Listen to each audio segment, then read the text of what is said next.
kita teringat kepada satu hadis di mana Rasulullah sallallahu alaihi wasallam pernah bersabda, "Ya'ti 'alan nasi zamanun ru'asa'uhum kal asad wa wuzara'uhum kaz-zi'ab wa qudatuhum kal kilab wa katsirun nasi yawma idzin kal aghnam."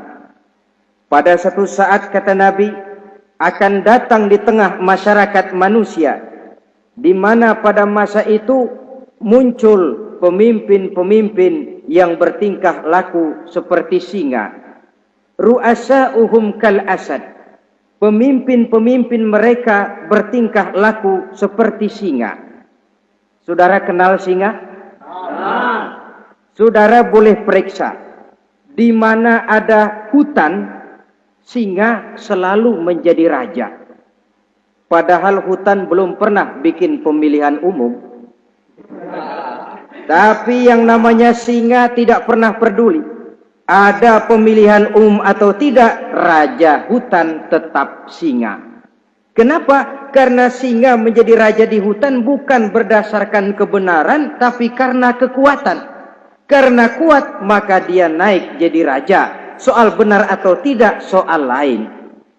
Maka sebagai akibatnya, setelah si singa ini naik menjadi raja hutan, dia bukan melindungi rakyatnya, malah makanin rakyatnya.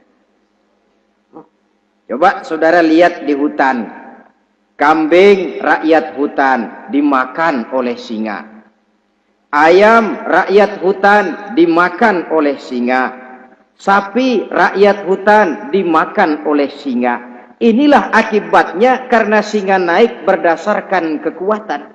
Setelah naik bukan melindungi rakyatnya, malah makanin rakyatnya. Mental semacam inilah yang dimiliki oleh Raja Namrus laknatullah alaih.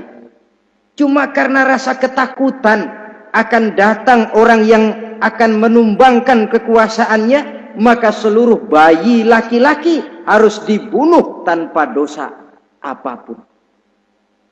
Itu akan datang di tengah masyarakat manusia, muncul pemimpin-pemimpin yang mentalnya seperti singa. Lah kalau yang jadi pemimpin sudah seperti singa, wa wuzara'uhum kaz-zi'ab. Yang jadi wazir, yang jadi menteri, kata Nabi, lagunya seperti serigala. Nyetel ini. Kalau sudah pemimpin seperti singa, yang jadi menteri seperti serigala. Apa serigala itu?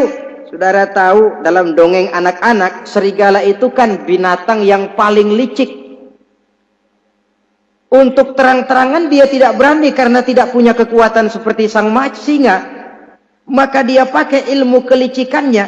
Serigala itu kalau ingin makan daging ayam, pakai bulu ayam.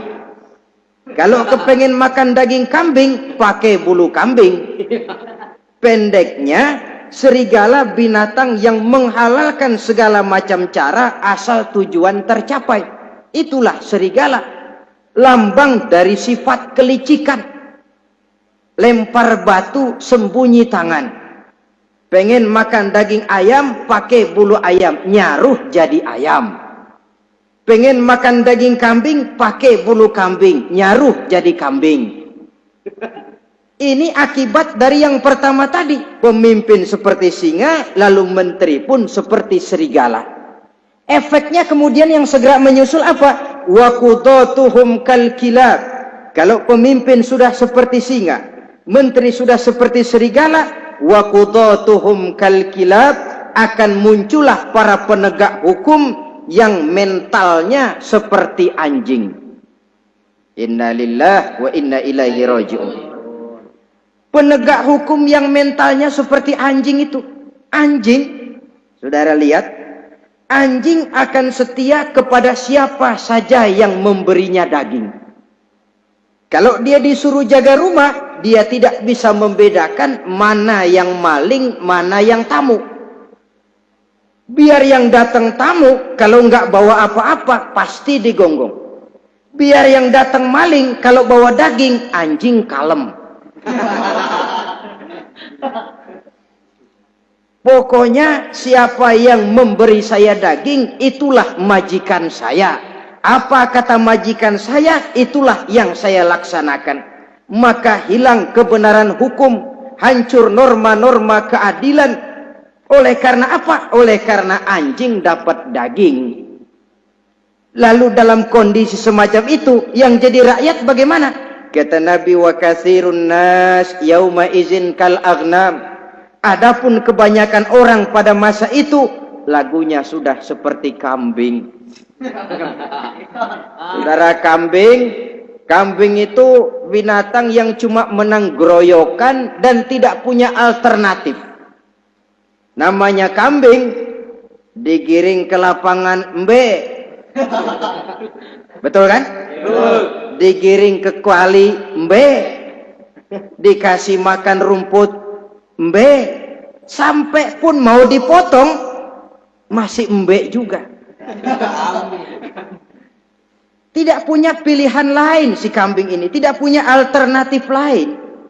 Kondisi semacam inilah yang terjadi di masa pemerintahan Raja Namruz laknatullah alaih.